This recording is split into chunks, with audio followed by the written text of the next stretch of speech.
Bueno, en este video lo que voy a tratar de explicar son los modos de planificación que usamos en educación física, que entiendo que no distan mucho de los modos de planificación que existen dentro del sistema. Yo les había anticipado que eran tres. Uno era el proyecto didáctico, otro era la unidad didáctica y la otra modalidad es la unidad temática. Bueno, el proyecto didáctico generalmente tiene la principal característica del proyecto es que tiene un producto final, que nosotros realizamos una serie de acciones, de actividades que nos van a depositar en algún evento o en alguna actividad de cierre, que también para nosotros la actividad de cierre se transforma en parte de nuestra evaluación. Y muchas veces los proyectos vienen a dar respuesta a una necesidad del grupo. Por ejemplo, del grupo o también lo podemos pensar como una necesidad de la comunidad educativa. Por ejemplo, cuando pensamos en el Día de la Familia, decimos, bueno, vamos a hacer una jornada donde las generaciones traten de interrelacionarse y vamos a terminar con una barrileteada. Y los padres, las familias, los abuelos se pueden llegar a acercar a volcarse ese día a hacer barriletes y la posterior remontada de esos barriletes. Bueno, ahí tenemos una actividad que implica algunas actividades antes con los chicos que no pueden ser reemplazadas, ¿sí? Pues si vamos a hacer una barrileteada no podemos decir, bueno, le vamos a enseñar o vamos a hacer como actividad eh, no sé, la medición de una cancha no sé, se me ocurre cualquier tontería, pero no podemos reemplazar las actividades porque sí o sí necesitamos de esos contenidos y de las actividades propias que nos van a depositar en el producto final. Esa es la principal característica del proyecto didáctico. Bueno, las unidades didácticas son recortes de la realidad que nos permiten de la vida cotidiana que nos permiten abordar ciertos contenidos que tienen cierta significación para los chicos. Entonces, para ustedes seguramente en su sala eh, podrán pensar que van a algún negocio de cercanía, que los chicos tomen contacto con algún aspecto de la vida cotidiana que les permita abordar ciertos contenidos. Bueno, nosotros en educación física es bastante parecida a la situación, pero el recorte de realidad que nosotros hacemos tiene mucho que ver con el juego y con las actividades que pueden llegar ellos a realizar en, eh, en la vida cotidiana. Por ejemplo, el uso de habilidades motoras básicas, el aprender juegos, el aprender las dinámicas de los juegos, el aprender cómo jugar, el aprender a esperar turno, el aprender, bueno, todas estas cosas que nos sirven para abordar contenidos propios de la educación física. ¿Qué característica tiene la unidad didáctica? Que van a tener los contenidos, es una extracción de contenidos con un tiempo limitado y que van a tener una secuencia de esos contenidos en relación al tiempo en que nosotros queremos que vayan apareciendo. No tiene producto final como en el proyecto y como les decía, se puede dar en un tiempo que no está definido concretamente, sino eso lo va a determinar cada unidad didáctica. Una unidad didáctica puede durar 2 clases, puede durar 3, puede durar un mes, de acuerdo al alcance que nosotros queramos darle. Por ejemplo, pienso que un profe dice, bueno, voy a empezar el comienzo del año trabajando las habilidades motoras básicas y lo voy a extender esta unidad didáctica por un mes. Hará la selección de contenidos y lo pondrá en su planificación. Bueno, y las unidades temáticas son aquellos contenidos que nosotros podemos llegar a agrupar que tienen que ver con un tema en particular, pero la característica principal es que nosotros no necesitamos de una serie de actividades puntuales para ese tema, porque en cierta forma nosotros lo podemos abordar con cualquier contenido. Por ejemplo, se me ocurre el cuidado del propio cuerpo. ¿Lo puedo hacer con el juego del pato ñato? A mí se me ocurre que sí. Un chico que corre por adentro de la ronda o que corre en contramano cuando sale a correr, estaría poniendo en riesgo a él y a sus compañeros.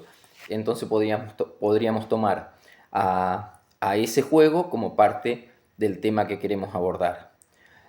O tal vez lo podríamos hacer con algún tipo de actividad que tiene que ver con el tránsito, con las señales de tránsito. O lo podemos abordar, digamos, no es importante la actividad, sino el tema que nosotros vamos a abordar. Y en este sentido es muy común pensar que las unidades temáticas generalmente son transversales. No necesariamente, pero sí generalmente son transversales. Por ejemplo, los contenidos de ESI lo puedo trabajar en cualquier situación que yo esté realizando una clase y haya algún emergente dentro de esa clase, o lo puedo abordar como contenido propiamente y puedo utilizar las más variadas actividades. No importa la actividad siempre y cuando esté dando tratamiento al contenido. Bueno, espero haber sido claro con estas tres formas de planificar. Seguramente lo vamos a continuar con nuestra práctica en el salón, porque necesito, sí, para terminar esto, del pizarrón y de algunas cosas que tienen que ver con el ida y vuelta con ustedes para tratar de ser más claros. Bueno, siguiendo con esta serie de videos, lo que quería comentarles es el último eslabón de lo que sería la planificación de un profe, que tiene que ver con el plan de clase. Cuando nosotros pensamos en el plan de clase, pensamos en la estructura didáctica que tiene que guardar cualquier clase, que es lo mismo que sucede cuando planifica cualquier profesor de cualquier área cómo va a abordar un tema. Esta estructura del plan de clase siempre debe respetar tres momentos. Para nosotros en educación física es el inicio, el desarrollo y el cierre. Para ustedes también. Lo que va a cambiar es el sentido de cada uno de estos momentos de la clase. Entonces, cuando nosotros pensamos en un inicio, nos podemos representar en educación física una entrada en calor. Algunos autores hablan también de presentación de la clase. Otros autores van a hablar de la motivación, de que en el primer momento de la clase tiene que haber un momento de alegría, de motivación, que les permita a los alumnos volcarse a trabajar en el desarrollo con la mayor alegría y participación posible. Para otros autores, el primer momento de la clase le llaman animación. ¿Por qué? Porque utilizan el juego como el gran motivador para poder dar inicio al primer momento. Estos son los sentidos de ese primer momento. Cuando nosotros hablamos de la educación física tradicional, se remitía solamente a la entrada en calor, o sea, esta mirada sobre el cuerpo vistos como un organismo, como algo biológico que había que prepararlo para la actividad física. No era importante el aprendizaje, no era tan importante que se produzcan interrelaciones entre los sujetos, sino como que se adecúen todos los sistemas orgánicos para poder trabajar en el desarrollo. Esto tiene que ver con una mirada bien de la biología y muchas veces se siguió replicando sin ningún miramiento en los ámbitos educativos. Bueno, y otra de las formas que también algunos le acercan a la biología es el acondicionamiento previo. ¿Por qué se decía acondicionamiento previo? porque se empezó a querer salir de la idea biologicista de la entrada en calor. Y decía, bueno, pero en definitiva se empezó a cuestionar esto de que lo perceptivo no se entra en calor, lo afectivo no se entra en calor, lo social no se entra en calor, lo único que se entra en calor son las articulaciones, el sistema cardiorrespiratorio y lógicamente el aparato muscular. Entonces, no podemos llamarle más, se planteó el problema de que no se podía llamar más entrada en calor y se llamó condicionamiento previo a esta mirada más amplia que atendía en un primer momento de la clase a lo afectivo, lo social, lo motivacional y claramente a lo corpóreo. Bueno, esos son los sentidos que puede tener un inicio. En el desarrollo no me voy a extender a explicar el desarrollo porque qué es lo que sí o sí tiene que pasar en el desarrollo.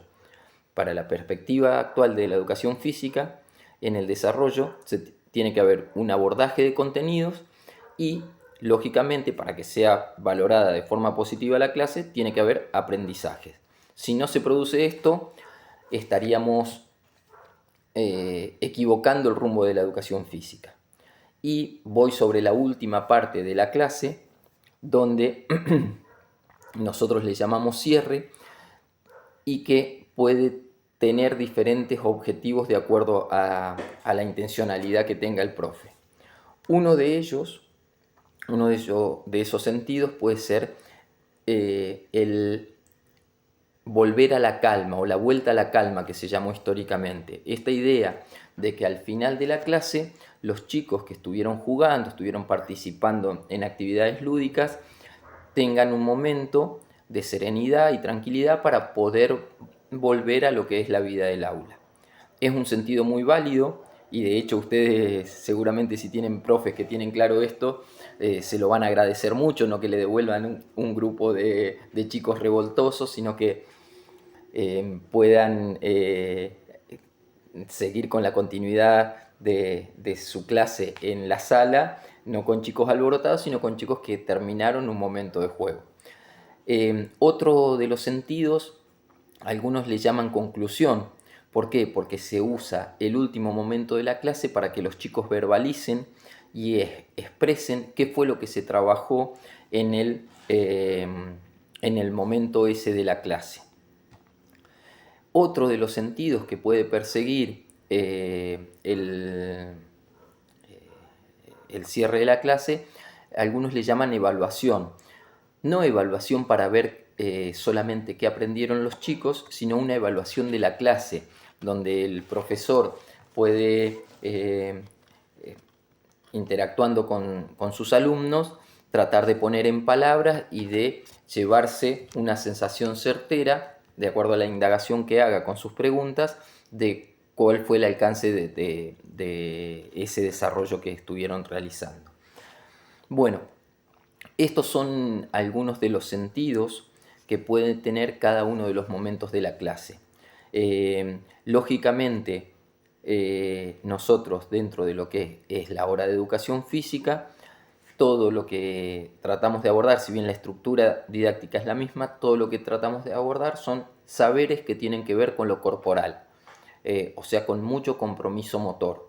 En la hora de educación física debe haber actividades que comprometan todo el hacer motor de los alumnos. Así que bueno, espero que con estas pequeñas introducciones ustedes se vayan representando por dónde va el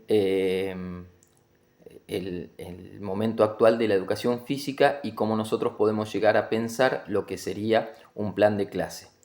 Resumiendo, dijimos que teníamos un montón de instancias de planificación, algunas que tienen que ver con una parte política, no partidaria, sino una política de Estado, de cómo llevar adelante la educación desde los niveles nacionales, los niveles provinciales, hasta llegar al último eslabón, donde el profesor tiene que tratar de hacer entrar en coherencia todos los niveles de planificación que se proponen en el sistema educativo. Lo voy a decir con un ejemplo. Para nosotros, desde la educación física, pensamos que la educación física debe ser para todos. Y cuando decimos que es para todos los alumnos, no es para los que son bien dotados. ¿Qué significa esto? Que nosotros tenemos que propiciar que en nuestra clase todos tengan el mismo alcance. Esto se desprende de la Ley Nacional de Educación, que propone una educación como derecho. Entonces, si nosotros lo pensamos de esta forma, cuando nosotros pensamos una actividad, si pensamos en un juego de eliminación, imagínense una mancha con eliminación. Lo que estamos haciendo es que el chico que primero es eliminado, si lo mandamos a la espera, probablemente ese chico haya jugado 3, 4, 10 segundos como mucho y después se queda 3 o 4 minutos fuera del juego hasta que eliminan a todos los chicos. O sea que un chico estuvo jugando solo 3 o 5 segundos de un juego que en definitiva ese juego duraba 40 segundos, 4 minutos o 10 minutos. ¿Sí? Entonces, ¿qué es lo que estoy haciendo yo con esa actividad? Estoy desatendiendo esta idea de una educación física inclusiva y de una educación física para todos como derecho, ¿no? Entonces, bueno, con este ejemplo que por ahí es un poco acotado, pero queda muy claro que estaría desatendiendo esta idea de una educación física para todos, con el agravante de que muchas veces el que es eliminado primero generalmente es el que menos experiencia motriz tiene o el que mayor es su dificultad para resolver los problemas motores. Por eso justamente lo eliminan primero. Entonces, al chico que más necesita educación física, lo estoy haciendo participar menos de los juegos. Entonces, en este sentido, tenemos que ser muy cuidadosos de las actividades que elegimos para tratar de reproducir lo que el Estado quiere como política educativa. Si queremos una política educativa inclusiva, tiene que ser en el área nuestra, una educación física para todos. Eso es lo que, en cierta forma, se plantea desde esta perspectiva. Bueno, nosotros, dentro de lo que es un plan de clase, tenemos diferentes formas de intervenir sobre un contenido a enseñar, ¿no? Y de acuerdo a la forma que nosotros tengamos de intervenir, nosotros vamos a tener cierta filiación teórica, digamos. Si mi forma de intervenir va a ser que siempre copien el modelo de cómo lo ejecuta el profe, estaríamos reproduciendo un tipo de enseñanza particular que tiene que ver, un tipo de estrategia particular que tiene que ver con la reproducción de modelos. Esa idea de que los chicos aprenden por repetición y por repetición de modelos tiene que ver con la enseñanza más tradicional de todas. Bueno, las estrategias de enseñanza son las formas específicas con las cuales un profesor lleva adelante la enseñanza de algún contenido en particular. Y las estrategias docentes, en un sentido amplio, las podríamos pensar como todas aquellas acciones que hacen los docentes para que se produzcan aprendizajes. Yo me voy a centrar en este video en mencionar y dar una pequeña reseña de las estrategias didácticas que más se utilizan en educación física y son las que ustedes tienen ahí en el documento de la planificación como una hipótesis. Algunas, bueno, yo me voy a tomar el atrevimiento de nombrar algunas más, pero las principales que van a encontrar ahí son la presentación de una situación a imitar, la presentación de una situación a resolver, la presentación de una situación a reflexionar, la enseñanza recíproca, la gestión participativa y hay otra que tiene que ver con la enseñanza tradicional, que es la asignación de tareas. Estas formas de enseñanza, algunas se acercan a la pedagogía tradicional, al conductismo, y otras están más cerca del constructivismo, de la idea de Piaget de que los sujetos en realidad son activos en su proceso de aprendizaje. Lógicamente, la situación a imitar tiene que ver con el conductismo, la reproducción de un modelo tiene que ver con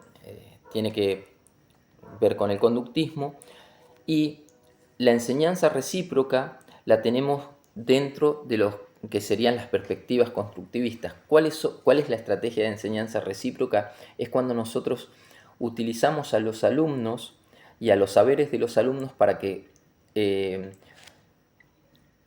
ayuden a sus compañeros a adquirir los conocimientos que ellos ya tienen o ya poseen. La gestión participativa es una de las formas más lindas de trabajar, pero también más difícil. Es cuando el profesor tiene un contenido a trabajar, pero la forma de plantear la actividad no tiene que ver con decirles qué es lo que tienen que hacer, sino pedirle a los alumnos que construyan las actividades para abordar el contenido. Un ejemplo de esto podría ser darle una serie de materiales a los alumnos y puede ser un grupo de conos, un par de pelotas, algunos bastones, y pedirle que construyan un circuito motor donde en ese circuito motor sean los protagonistas los pases, las recepciones y los desplazamientos. Entonces nosotros sabemos que van a trabajar el contenido pase, recepción y desplazamiento, pero no sabemos cómo ni con qué, porque ellos van a ser los responsables de construir esa actividad. Entonces es muy linda como forma de trabajar, pero es bastante difícil porque sobre todo los chicos a veces no tienen la autonomía suficiente para poder realizar acuerdos y poder llevar adelante las actividades. Bueno, y la presentación de una situación a reflexionar también tiene que ver con la teoría constructivista y esta idea de que los alumnos puedan verbalizar los contenidos, porque una vez que ellos verbalizan los contenidos, eso les permite, en cierta forma, internalizarlos. Todo lo que nosotros podemos poner en palabras es porque seguramente lo comprendimos o lo aprendimos en la clase de educación física. Así que bueno, es también una buena forma de evaluación, sobre todo en el nivel inicial y en los primeros años de la escuela primaria. Es una garantía el hecho de que los chicos al final de la hora le preguntamos qué fue lo que trabajamos hoy. Si ellos lo pueden expresar, se tienen que ir más que satisfechos porque seguramente lo que ustedes plantearon en la clase fue aprendido.